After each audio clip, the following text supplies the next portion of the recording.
हम आ चुके हैं तिरुपति बालाजी। तिरुपति बालाजी अपने आप में आंध्र प्रदेश में बहुत विशिष्ट मंदिर है, विशिष्ट स्थान है, दिव्य अनुभूति यहाँ पर होती है। जरूर आप लोगों ने तिरुपति बालाजी का नाम सुना होगा।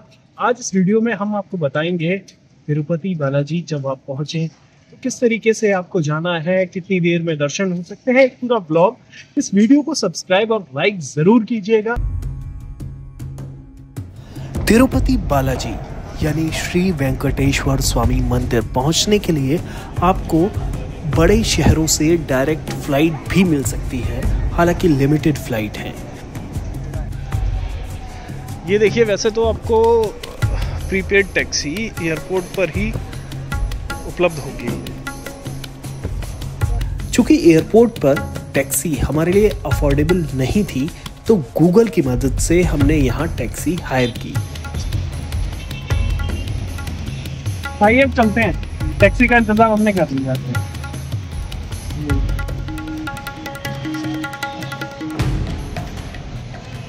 अब वाया ट्रेन किसी भी शहर से तिरुपति रेलवे स्टेशन और रेणुगुंटा रेलवे स्टेशन के जरिए तिरुमला तक पहुंच सकते हैं। तिरुपति शहर पहुंचने के बाद आप यहां बस स्टैंड पर आ सकते हैं। अगर आप टैक्सी हायर नहीं करना चाहते, ये भी अपने आप में एक बेहतरीन साधन है।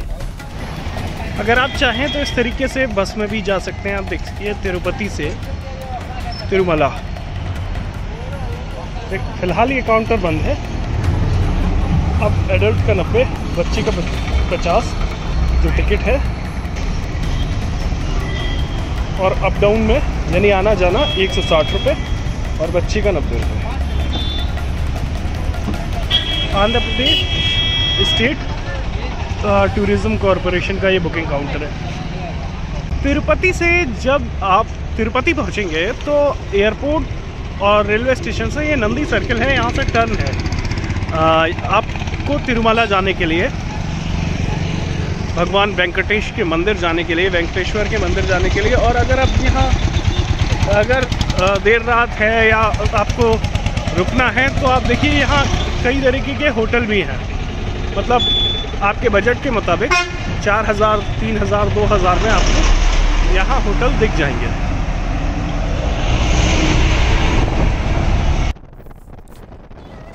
हमें तिरुमला की पहाड़ियों पर पहुंचते पहुंचते रात हो गई। मैं पहाड़ों पर खूबसूरती देखने के लिए सफ़र करना चाहता था, लेकिन भगवान ने हमारे लिए कुछ बेहद ख़ास सोच रखा था।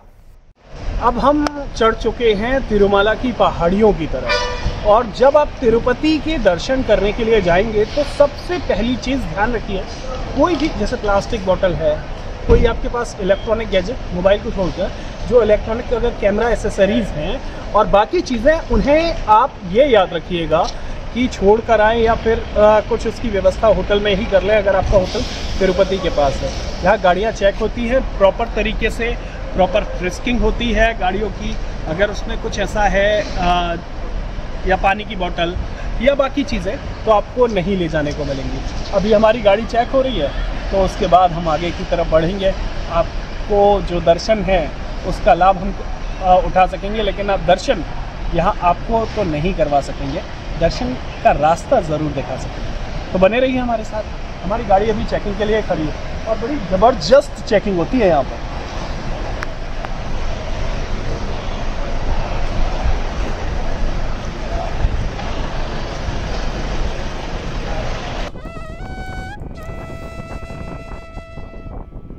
अगर आप भगवान वेंकटेश्वर के दर्शन का प्लान बना रहे हैं तो ध्यान रखिए कि ऑफिशियल वेबसाइट टीटीडी की जो वेबसाइट है उससे 30 रुपये में स्पेशल एंट्री के लिए एडवांस बुकिंग कर लें, वरना यहाँ 10 से 15 घंटे की वेटिंग होती है।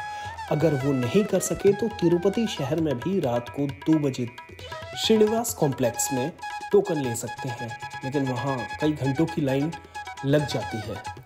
आखिरकार हम अपनी मंजिल की तरफ बढ़ रहे थे। तिरुमला की पहाड़ियाँ तो नहीं, लेकिन हमें चमकता हुआ तिरुपति शहर ज़रूर दिखाई दे रहा था।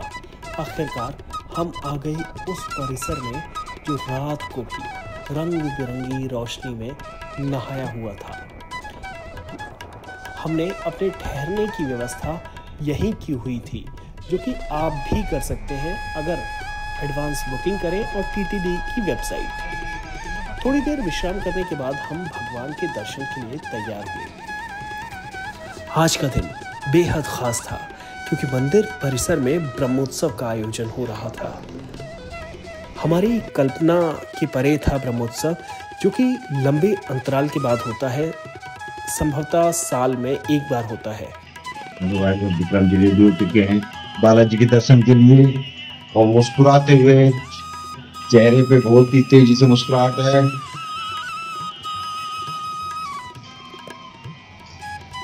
ब्रह्मोत्सव को देखने की खुशी हमारे अंदर थी।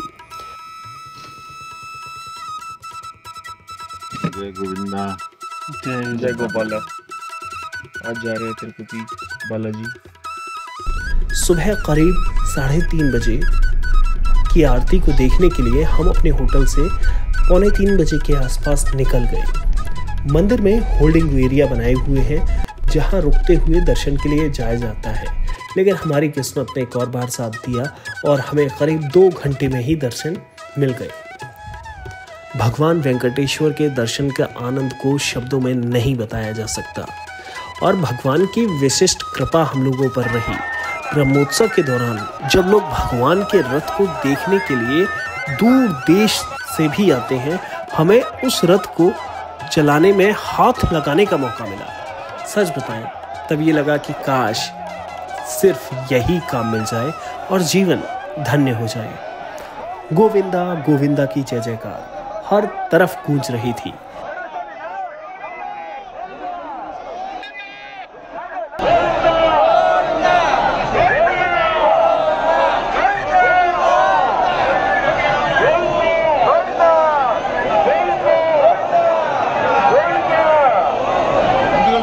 देश विदेश से लोग यहाँ आए हुए थे, लेकिन वीआईपी, वीवीआईपी जैसी एंट्री इस दौरान नहीं होती है। भगवान अपने रथ पर सवार होकर मंदिर परिसर में घूमते हैं और भक्त इस मौके को ब्रह्मोत्सव कहते हैं।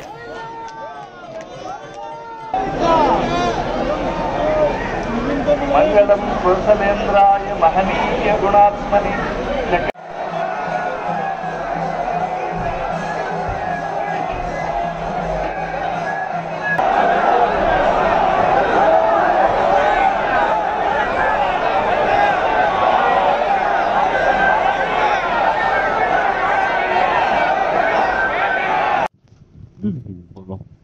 तिरुपति से अब दर्शन करने के बाद अब हम निकल चुके हैं। कई चीज़ें हैं तिरुपति के बारे में जो आपको बताना चाहूँगा। तिरुमला की पहाड़ियों को निहारते हुए फिर हमें वापस आना पड़ा। अगर आप दर्शन के लिए जाना चाहते हैं तो कुछ बातें याद रखिए। पहला कि तिरुपति शहर के नजदीक ही माता पद्मावती अम्मा का मंदिर है, वहां दर्शन जरूर कीजिए। माता पद्मावती भगवान वेंकटेश्वर की पत्नी है और बिना यहाँ दर्शन के आपकी यात्रा अधूरी रहेगी। बदकिस्मती से मेरी भी यात्रा अधूरी रही, लेकिन मैं परिवार के साथ दोबारा जरूर जाऊंगा। हो सके तो तिरुपति यात्रा वीकेंड में प्लान ना करें, क्योंकि वीकेंड के दौरान बहुत भीड़ होती है। और हाँ, अगर आप ब्रह्मोत्सव के दौरान शामिल होना चाहते हैं तो तिरुपति देवस्थानम की वेबसाइट यानी टीटीडी की वेबसाइट देखें। उनके कैलेंडर में ब्रह्मोत्सव और बाकी जो उनके पर्व होते हैं उनकी तिथियां लिखी होती हैं। और इस वेबसाइट को अगर आपने प्लान बना लिया है तो खंगाल लें, क्योंकि विशेष दर्शन, आरती, जो बाकी सारी चीज़ें हैं वो टीटीडी की वेबसाइट पर आपको मिल जाएंगी। हम लोग देश की सांस्कृतिक और धार्मिक विरासत पर ब्लॉग बनाते हैं। हमें प्रोत्साहित करने के लिए आप प्लीज़ लाइक, कमेंट और हो सके तो शेयर भी कीजिए और कमेंट बॉक्स में अपनी राय ज़रूर दीजिए कि ये ब्लॉग आपको कैसा लगा, क्या इम्प्रूवमेंट किए जा सकते हैं। और भगवान वेंकटेश्वर के लिए गोविंदा गोविंदा तो लिख ही सकते हैं। मिलते हैं जल्द ही एक नए ब्लॉग में।